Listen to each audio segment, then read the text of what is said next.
దేవునికి స్తోత్రం. హల్లెలూయా. దేవుని పరిశుద్ధ నామమునకు ఘనత మహిమా ప్రభావాలు కలుగునుగాక. చూడండి, పరిశుద్ధ గ్రంథము నుంచి లూకా సువార్త 20వ అధ్యాయము, లూకా సువార్త 20వ అధ్యాయము 9వ వచనం నుంచి. అంతటా ఆయన ప్రజలతో ఈ ఉపమానము చెప్పసాగెను. ఒక మనుష్యుడు ద్రాక్ష తోట నాటించి కాపులకు గుత్తకిచ్చి దేశాంతరము పోయి బహుకాలముండెను. పంటకాలమందు అతడు ఆ ద్రాక్ష తోట పంటలో తన భాగము నిమ్మని ఆ కాపుల యొద్ద ఒక దాసుని పంపగా, ఆ కాపులు వారిని కొట్టి ఒట్టి చేతులతో పంపివేసిరి. ప్రియులారా, యేసుక్రీస్తు ప్రభువారు ఒక ఉపమానం చెబుతూ ఉన్నాడు. ఆ ఉపమానంలో ఒక యజమానుడు ఉన్నాడు. ఆ యజమానుడికి ఒక ద్రాక్ష తోట ఉంది. ఆ ద్రాక్ష తోటలో ఏం చేశాడంటే కౌలుకి ఇచ్చాడు, కాపు కాయడానికి గుత్తకిచ్చాడు. అయితే ఆయా సమయాల్లో తన దగ్గర నుంచి కొంతమందిని పంపించి పంట సమయంలో తనకు రావలసినటువంటి పంట ఆ భాగం తీసుకొని రమ్మని తన తరపున కొంతమందిని పంపిస్తూ వచ్చాడు. ఆ తీసుకున్నటువంటి పొలం, ఆ ద్రాక్ష తోట తీసుకున్నటువంటి కాపులు మాత్రం పంట పండించుకుంటున్నారు, తింటున్నారు, అంతా బాగానే ఉంది. కానీ యజమానుడి దగ్గర నుంచి ఎవరైనా వచ్చి రావలసినటువంటి కౌలు డబ్బు లేదా ఆ ద్రాక్ష ఫలాలు అడిగితే మాత్రం వారిని కొట్టి దూషించి అవమానపరిచి పంపిస్తున్నారు. కొంతమందిని మొదట యజమానుడు పంపించాడు. వారిని ఏం చేశారట? దూషించారు అని ఉంది. చూడండి, పంటకాలం మందు అతడు ఆ ద్రాక్ష తోట పంటలో తన భాగం ఇమ్మని ఆ కాపుల యొద్దకు ఒక దాసుని పంపగా, ఆ కాపులు వానిని కొట్టి ఒట్టి చేతులతో పంపివేసి, కొట్టి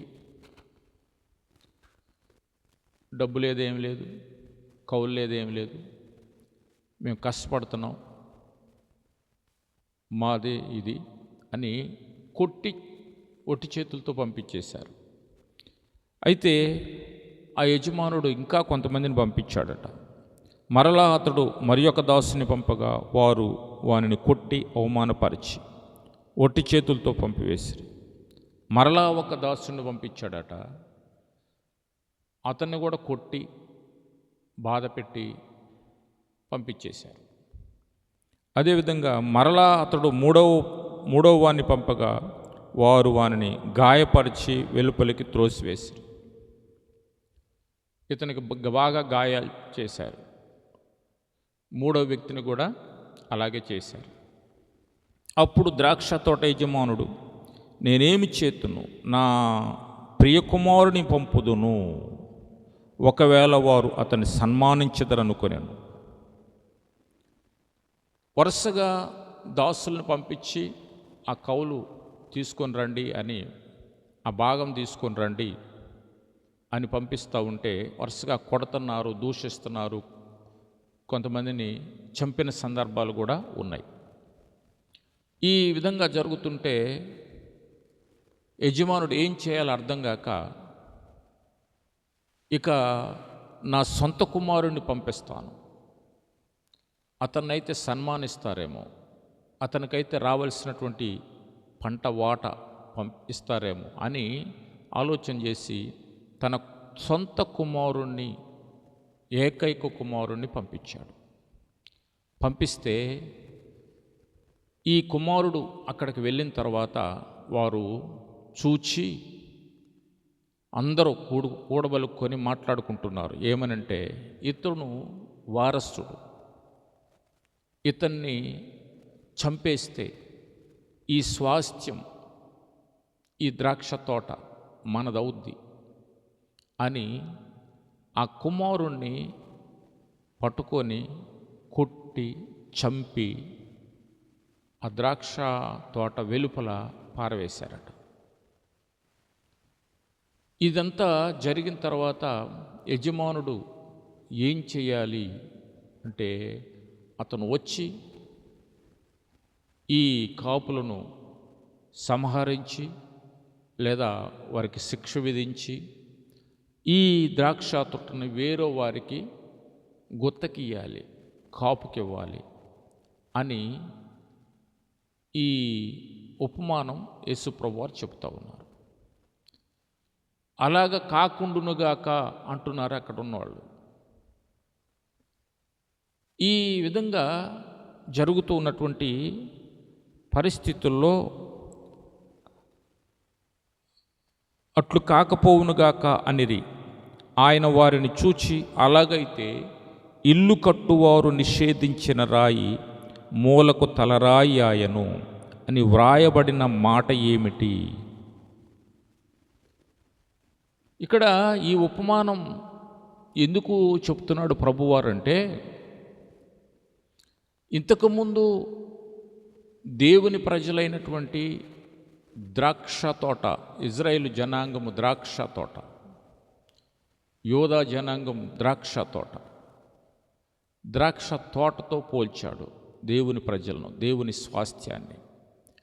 అయితే ధర్మశాస్త్ర ప్రకారంగా కొంతమందిని ప్రవక్తలను వారి దగ్గరకు పంపించి దేవునికి కావలసినటువంటి ఆ నైతికత, దేవునికి కావలసినటువంటి నీతి, దేవుడు వారికి ఏ ఆజ్ఞలైతే ఇచ్చారో వాటిని పాటించే విధానం వీరు బోధిస్తూ ఉండేవాళ్ళు. దేవునికి రావలసిన వాటా అంటే అదే, దేవుడు వాక్య ప్రకారంగా జీవించడం, దేవుని ధర్మశాస్త్ర ప్రకారంగా జీవించడం, ఆ ఆజ్ఞలను పాటించడం. ఇదంతా కూడా ఈ ప్రవక్తలు వచ్చి, ఈ దాసులు వచ్చి అనేక పర్యాయాలు హెచ్చరిక చేశారు. అయితే ఆ స్వాస్థ్యమైనటువంటి ఇజ్రాయేలు జనాంగము ఈ ప్రవక్తలను, ఈ దాసులను కొంతమందిని అవమానపరిచారు, కొంతమందిని ద్వేషించారు, కొంతమందిని దూషించారు, కొంతమందిని కొట్టారు, కొంతమందిని చంపారు. ఈ విధంగా అనేక పర్యాయాలు అనేక మంది ప్రవక్తలను దేవుడు పంపిస్తూ వచ్చాడు. అయితే వారు వచ్చిన ప్రవక్తలందరినీ ఎక్కువగా దూషణ పాలు చేశారు, అవమానించారు, కొట్టారు, కొంతమందిని చంపేశారు. అయితే దేవుడు అనుకున్నాడు, నా కుమారుడైనటువంటి జనతైక కుమారుడైనటువంటి ప్రియ కుమారుడైనటువంటి యేసుని పంపిస్తే ఆయన్ను సన్మానిస్తారేమో, ఆయన గౌరవిస్తారేమో, ఆయన చెప్పిన మాటన్నా విని నా కుమారుడిగా గౌరవం అతనికి ఇచ్చి రావలసినటువంటి ఆ నీతి నైతికత లేదా నేను చెప్పిన మాటల ప్రకారంగా వారు జీవించి ఇష్టకరమైన జీవితం, నాకు ఇష్టకరమైన జీవితం, ఇష్టకరమైన ఫలాలు ఇస్తారేమో అని దేవుడట యేసుక్రీస్తు ప్రభువు వారిని ఈ లోకానికి పంపించాడు. దేవునికి స్తోత్రం. అయితే ఆనాటి యోధా జనాంగం, ఆనాటి ఇశ్రాయేలు జనాంగం ఏం చేశారంటే, ఇతను వారసుడు, ఇతనే వారసుడు అవుతాడు కాబట్టి ఇతన్ని చంపేద్దాం, ఇతన్ని చంపేస్తే మన ఇష్టానుసారంగా మన ధర్మశాస్త్రం మనం మార్చుకోవచ్చు, మనం సరళించుకోవచ్చు, ఏ విధంగా అయినా చేసుకోవచ్చు, ఇదంతా మనదవుద్ది, మన స్వాస్థ్యం అవుద్ది, ఇక మనకు చెప్పేవాళ్ళే ఉండరు. ఇప్పటికే దాసుల్ని చాలామందిని కొట్టాము, హింస పెట్టాము, చంపేశాము, ఈ కుమారుని కూడా చంపేస్తే ఈ స్వాస్థ్యమంతా మనదవుద్ది, ఏకఛత్రాధిపత్యంగా ఏలొచ్చు, ఈ మతాన్ని, ఈ సాంప్రదాయాన్ని, ఈ పద్ధతుల్ని మనం పాటిస్తూ మనం ఈ భూమి మీద కొనసాగవచ్చు అని ఆ కుమారుణ్ణి చంపేశారు. చంపేస్తే మరి ఆ కుమారుణ్ణే ఇల్లు కట్టువారైనటువంటి మీరు నిషేధించినటువంటి రాయి, మూలకు తలరాయి అయినట్టుగా ఆ కుమారుణ్ణే దేవుడు రక్షణకర్తగా సిద్ధపరిచాడు. దేవునికి స్తోత్రం. ఈ నామముననే రక్షణ పొందాలి కానీ ఆకాశము క్రింద మనుష్యులలో ఇవ్వబడిన ఏ నామములో రక్షణ లేదు అని యేసు నామమును గురించి చెబుతూ ఉన్నాడు. ఇది యేసుప్రభు వారు ఉపమాన రీతిగా చెప్పారు. ఉపమాన రీతిగా చెప్పినప్పటికీ కూడా ఇందులో ఏముందంటే సత్యం ఉంది. నిజంగానే అంతకుముందు చాలామంది ప్రవక్తలను హింసపెట్టారు, చంపేశారు, రకరకాలుగా చేశారు. ఇదిగో నేను ఇప్పుడు కుమారుడిగా వచ్చాను, నన్ను కూడా చంపడానికి ప్రయత్నం చేస్తున్నారు, నన్ను కూడా హింస పెడుతున్నారు, నన్ను కూడా బాగా హేళన చేస్తున్నారు అని యేసుక్రీస్తు ప్రభువారు ఆ టైంలో బాధపడుతూనే ఈ ఉపమానం చెప్పాడు. అయితే వీరికి తెలియదు, ఎవరికంటే చంపేస్తున్నటువంటి వారికి, హేళన చేస్తున్నటువంటి వారికి ఈయనే రక్షణకర్త అవుతాడు. ఇల్లు కట్టేవారు ఒక రాయిని నిషేధించారట, ఇది పనికిరాదు అని. కానీ ఇల్లు ప్రారంభించే టైంకి, సెట్ చేసే పెట్టే సమయంకి అదే మూలరాయి అయిందట. ఆ మూలరాయి లేకపోతే ఇల్లు సూపర్ స్ట్రక్చర్ నిలబడే పరిస్థితి లేదు. అలాగే యేసుక్రీస్తు ప్రభువారు లేకపోతే, యేసుక్రీస్తు ప్రభువారు రాకపోతే, యేసుక్రీస్తు ప్రభువారు చనిపోకపోతే, యేసుక్రీస్తు ప్రభువారిని తండ్రి అయిన దేవుడు లోకానికి పంపకపోతే రక్షణకు ఆధారం లేదు, మానవాళి రక్షించబడ్డానికి అవకాశం లేదు, వేరే దారి లేదు. అయితే అందరూ నిషేధించారు. ఇతను వారసుడు, ఇతను చంపేద్దాం అనుకున్నారు. చంపేతేగా ఏమీ ఉండదు, మన ఇష్టం వచ్చినట్టు జీవించవచ్చు అనుకున్నటువంటి వారికి మరలా రక్షించబడాలన్నా, దేవుని కనికరం పొందాలన్నా, దేవుని రాజ్య ద్వారాలు తెరుచుకోవాలన్నా ఈయన మూలంగానే తెరుచుకోవాలి. రక్షణ కలగాలన్నా ఈయన మూలంగానే కలగాలి. అయిపోయింది ఈయన పని, ఇక ఈయన చంపేశాం, ఇక మనకేది లేదు అనుకునగా ఏమైందంటే ఆయననే మూలరాయిగా చేశాడు. దేవునికి స్తోత్రం. కాబట్టి నిషేధించబడ్డ రాయి యేసుక్రీస్తు ప్రభువారు. అందరూ నిషేధించారు. ఈయనేముంది, ఈ చిన్న వడ్రవాని కుమారుడు కాదా, ఈయన సహోదరులందరూ మనతో ఉన్నారు కాదా, ఈయనేంటి అని చాలా చిన్న చూపు చూసినటువంటి వారికి రక్షకుడిగా ఆయన మాత్రమే సరిపోయినవాడు. ఇక వేరే వాళ్ళు ఎవరో అవకాశం లేదు దేవుని రాజ్యానికి వెళ్ళడానికి. ఆయనే అన్నాడు, నేనే మార్గం. దేవుని సముఖానికి వెళ్ళాలంటే యేసు ఒక్కడే మార్గం. అందుకని నిషేధించారా, ఈయన తక్కువ వారి దేవుడు, లేకపోతే పాశ్చాత్య దేశ వాళ్ళ దేవుడు అనేటువంటి ఆలోచనతో ఉన్నటువంటి మనుషులారా, జనాంగమా, ఈయనే రక్షణకు మూలకారకుడు, ఈయనే నిషేధించబడ్డ రాయి. అయితే మూలకు తలరాయి కూడా ఆయనే. దేవుని రాజ్యంలో ప్రవేశించాలంటే, నిత్య రాజ్యానికి వారసత్వం పొందాలంటే ఈ రాయే మూలం. దేవునికి స్తోత్రం. అయితే చివరిలో ఒక మాట అన్నాడు ప్రభువారు. ఆ మాట చదువుతాను చూడండి. ఈ రాతి మీద పడువాడు ప్రతివాడును తునకలైపోవును. ఈ రాతి మీద పడు ప్రతివాడును తునకలైపోవును, కానీ అది ఎవని మీద పడును వానిని నలిచివేయును. ఈ రాయి మీద పడితే తునకలైపోతారు అంటే దాని అర్థం ఏంటంటే వారి హృదయము బ్రద్దలవుద్ది. నా కోసం చనిపోయినటువంటి ఈ రక్షకుడు, నా కోసం చనిపోయినటువంటి ఏకైక దేవుని కుమారుడు అని వారిలో పశ్చాత్తాపం ప్రారంభమవుద్ది. అయితే అదే రాయి, అదే యేసు ఎవరి మీదైతే పడతాడో వారు తుక్కు అయిపోతారట. ఏమన్నా ఉంది అక్కడ? చదువుతాను మళ్ళీ. అది ఎవని మీద పడునో వానిని నలిచేయును. అంటే దాని అర్థం ఏంటంటే యేసుని దూషించిన, ద్వేషించిన, యేసు దేవుని కుమారుడు కాదని రకరకాలుగా వాదన చేసిన ఏమవుద్దంటే వారి జీవితాలు చాలా దుర్భరం అయిపోతాయట. భూమి మీద అవుతాయి, అదేవిధంగా పరలోకానికైతే అస్సలే మార్గం తెరుచుకోదు. అందుకనే యేసు క్రీస్తు ప్రభువు వారు నీ కొరకు నా కొరకు వచ్చి ఈ భూమి మీద నిషేధించబడ్డవాడు, తృణీకరించబడ్డవాడు, బాధించబడ్డవాడు.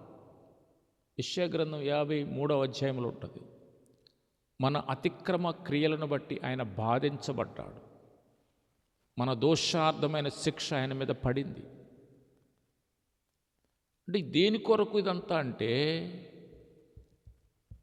ఇదంతా అంటే అందరూ రక్షించబడాలి. ద్వేషించబడ్డవాడే, దూషించబడ్డవాడే మూలకు తలరాయి అయి కూర్చున్నాడు. దేవునికి స్తోత్రం. కాబట్టి గతంలో ప్రవక్తల ద్వారా దేవుడు హెచ్చరిక చేశాడు. ప్రవక్తల మాటలు దేవుని ప్రజలు వినలేదు. పైగా వారిని దూషించారు, ద్వేషించారు, హింస పెట్టారు, కొట్టారు, ఓటి చేతులతోనే పంపించారు. అలాంటి సమయంలో కుమారుడైన యేసు భూమి మీదకి వచ్చి రక్తం అర్పించి, ప్రాణం అర్పించి అందరికీ మూలరాయిగా, తలరాయిగా నిలిచాడు. ఈ నామములో రక్షణ పొందాలి. ఈ నామములో తప్ప మరి యొక్క నామములో రక్షణ లేదు. కనుక యేసు నిస్సహాయుడిగా చనిపోయాడు అనేటువంటి తలంపులో ఉన్నవారలారా, యేసుకి ఎవరు సహాయం చేసేవారు లేరు, అందుకే ఆయన్ని హింసపెట్టి చంపేశారు అనేటువంటి తలంపుల్లో ఉన్నవారలారా, ఆయనే మూలరాయి అవ్వడానికే తండ్రి అయిన దేవుడు లోకానికి ఆయన్ను పంపించి ఆయన్ని చంపడానికి, ఆయన్ని హింస పెట్టడానికి తండ్రి అయిన దేవునికి ఇష్టమైంది అని యెషయా గ్రంథం 53వ అధ్యాయంలో వ్రాయబడింది. ఆయనను నలగొట్టుటకు తండ్రి అయిన దేవునికి ఇష్టమైంది, యెహోవాకి ఇష్టమైంది అని లేఖనం చెబుతాం. కాబట్టి నిషేధిస్తున్నావా? కానీ ఆయనే మూలరాయి. ద్వేషిస్తున్నావా? ఆయనే ప్రేమమయుడు, నిన్ను మార్చగలిగిన వాడు. నీ హృదయాన్ని తునకలుగా చేయగలడు. అంటే నీవు హృదయాంతరంగంలోనికి తన వాక్యం దూరి అంతరంగంలో ఉన్న ఆలోచనలు ఛేదించగల దేవుడు. మూలుగుల్లోనికి దూరేటువంటి ఆయన మాటలు నిన్ను స్వస్థపరచగలవు, నీ హృదయాన్ని బద్దలు చేయగలవు, నీలో పశ్చాత్తాపం పుట్టించగలవు. అలా కాదు, నేనే పోయి ఆయన మీద పడతానంటే నీకే నష్టం, నలిగిపోతావు, నలిచేయబడుద్ది. ఆ రాయి అది బలమైన రాయి. దేవునికి స్తోత్రం. కాబట్టి యేసు నిషేధించబడ్డప్పటికీ కూడా ఆయనే మూలకు తలరాయి అయ్యాడు. యేసు క్రీస్తు ప్రభువారు సిలువ వేయబడ్డప్పటికీ కూడా ఆయన మృత్యుంజయుడై తిరిగి లేచాడు. యేసు క్రీస్తు ప్రభువారికి భూమి మీద ఎంతో ఫాలోయింగ్ ఉంది ఆ దినాల్లో. నేటి దినాల్లో కూడా చాలామంది ఫాలో అవుతున్నారు. ఆయన రక్షకుడు, ఆయన రక్షకుడు. ఆయన్ను నమ్మినందున మోక్షప్రాప్తి కలుగుద్ది. దేవుడు ఈ మాటలు దీవించుగాక. ప్రార్థించాడు. పరిశుద్ధుడా, జీవము కలిగిన తండ్రి వందనాలు. ఈ మాటలు మా హృదయాల్లో ముద్రించి మాటల ప్రకారంగా మేమందరం జీవించినట్టు సహాయం చేయమని యేసు నామములో ప్రార్థించి వేడుకుంటున్నాం తండ్రి. Amen, amen.